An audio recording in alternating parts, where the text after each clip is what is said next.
Good afternoon, everybody. Welcome here to Prog Monster. My name is Murph. I am the host of this show, a show dedicated to progressive rock and other forms of rock music. So we're back with a mini-series that we've been running all this week. This will be episode 5 of those progressive rock giants, Yes and Genesis. The topic for today is epic side-long masterpieces. So for those of you who are new, haven't seen this, I'm basically picking, the topic is about Yes and Genesis, which are the two bands we're going to be talking about throughout the series.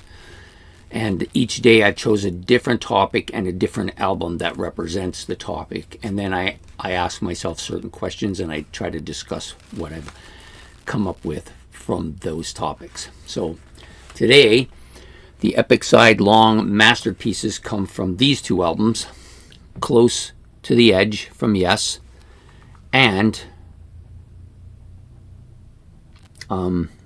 Supper's Ready from Foxtrot, or from Genesis. So both, many feel that these are two of their best songs, if not their best songs. I'm not going to argue with that at all. They're definitely in my top 5 songs. They're both lengthy. They're both got lots of complex instrumentation, just an epic sound all around. Really, really masterful songs. Maybe the band's at their best. This is definitely, I think, Yes's best album. This is up there, top 2 or 3 for Genesis. Many feel this is their best album, but there's others that will choose Lamb. Some might choose Selling England by the Pound. Even in my own case, I like Trick of the Tail the best, but it's definitely there. So on Foxtrot, you have we'll talk about it first, you have the lengthy track Supper's Ready, which is on the second side of the album. It's 22 minutes 58 seconds in length. Lots of really good stuff on this track.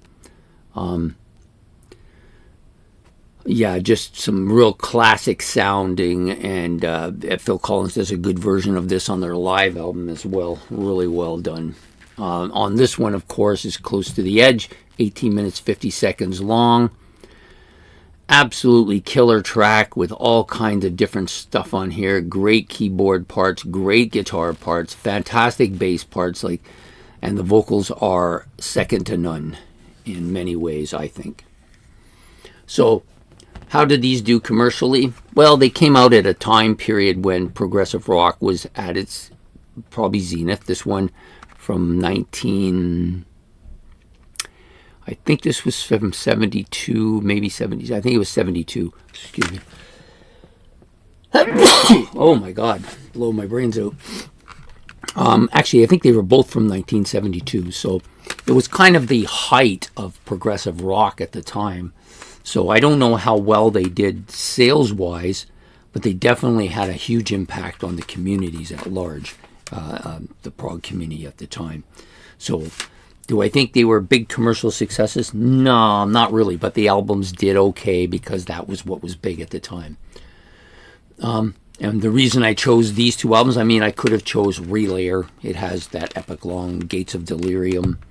There's, I don't know that, does Genesis have a second album length song?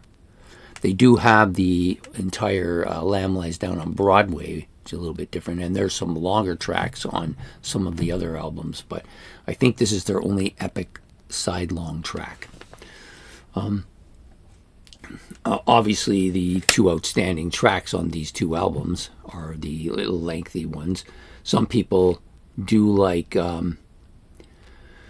other songs, especially on this album. There's quite a few. Watchers of Sky is really well liked by a lot of people and consider it one of Genesis' best. I gotta get my glasses again because I can't see.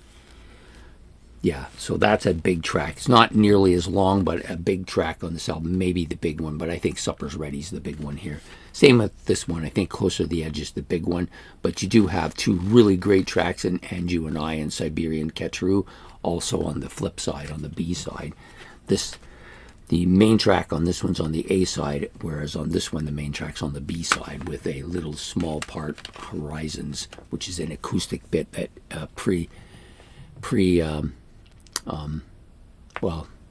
comes out in front of Supper's Ready. So then, how do they rank with me? Well, this one is probably, if you looked at my thing, I think this was my third favorite Genesis album. This is easily my favorite Yes album. Lots of good stuff, but I think this one is easily my favorite. As far as overall sound, well, these are both really proggy. Lots of keyboard parts. Keyboard's maybe the most dominant part on both of these albums. Guitars are really good as well. Both Steve Hackett and Steve Howe, excellent guitar players. And bass is a little more dominant on here than on this one. And then, of course, you have two excellent drummers, Bill Bruford and Phil Collins, excellent drummers. And then two great vocalists, Peter Gabriel and John Anderson. So all around, overall, excellent albums. The artwork on this one is kind of quirky, but I like it a lot. And, you got the back part, which follows the front part to go really well together. This one, people don't like as much. I like it because it gives that kind of murky feel to it. But the inside part of this album, the track on the inside cover of the album is so good. That is one of the best, I think. Maybe if they put that on the cover, it might have, but it would have probably given it a totally different feel. I like this one because it gives that kind of murky, almost surreal kind of feel to it. That's why I like it. And the members. So these are the classic lineups, both bands' classic lineups. That's why these are probably their best albums. This one with Gabriel and Hackett and Collins and Mike Rutherford, Tony Banks on keyboards and synthesizers, Phil Collins on drums, Mike Rutherford on bass, Steve Hackett on guitars, and Peter Gabriel on vocals. Same with this one, classic lineup. Bill Bruford on drums, Rick Wakeman on keyboards, synthesizers, Steve Howe on guitars, Chris Squire on bass, he also does backing vocals, and John Anderson on lead vocals. So you've got your two best lineups, putting out arguably your two best side-long epics, masterpieces. So, yeah, excellent albums, both of them.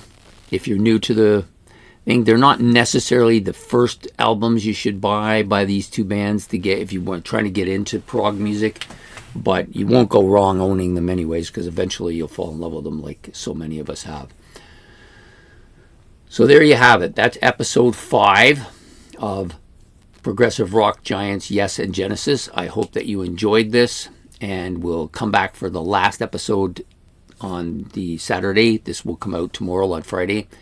And please don't forget to hit the like and subscribe buttons. Please, any comments about the albums, the series, Genesis, Yes, anything that's related to what we're doing here, you can leave those in the comment section below. And do not forget to hit the notification bell so you do not miss the final episode. And we will see you then. Take care and goodbye.